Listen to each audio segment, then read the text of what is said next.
Someday is where dreams go to die. You whisper it like a promise, but it's a lie you tell yourself. Your mind uses someday as comfort. It feels like planning. It's actually avoiding. Every time you say, someday I'll start, you're choosing today's comfort over tomorrow's growth. The math is simple. Someday plus no action equals never. Preparation without execution is just elaborate procrastination. Successful people don't say someday. They say Monday. They say tomorrow at 9. They say right now. Your potential sits in a graveyard of somedays.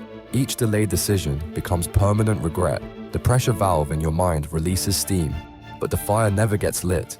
Someday is today wearing a mask. Tomorrow never arrives without today's courage. The discomfort you avoid now becomes the regret you carry forever. Stop preparing to prepare.